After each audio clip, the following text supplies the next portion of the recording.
Welcome to the Windows Computer and Technology channel. And today, in a little bit of news, what has to do with the IT pros and, of course, some enthusiasts out there.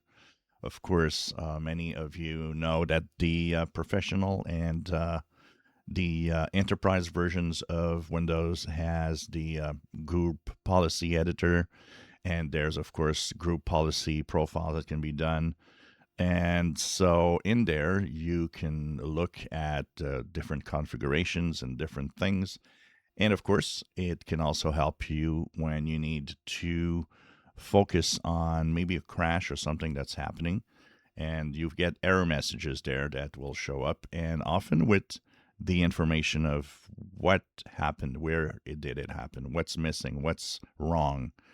And there was one that was very elusive, and for years, IT admins have been scrambling when an error code 4098 would show up because it didn't have any information.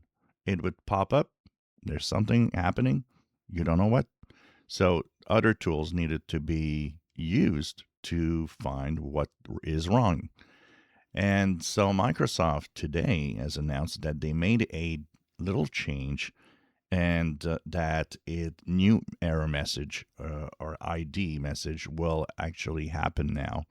So instead of popping up as 4098, the new error message will be 4117. And this one will have the meaning of what's happening. For example, here, source file missing, or access denied for file, or folder delete failed, or drive map path invalid, and so on. And these were often falling under 4098, but without any descriptions. So now you will have 4117 instead, and some info about where the problem lies.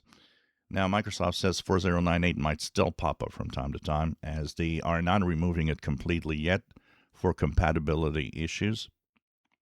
So that might still be there from time to time, 4098, but for the most part, you'll now have a 4117 event, and you'll have the information about why you've got that event.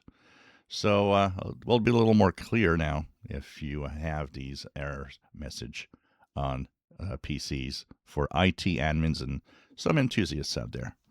If you enjoy my videos, please subscribe, give us thumbs up. Thank you for watching.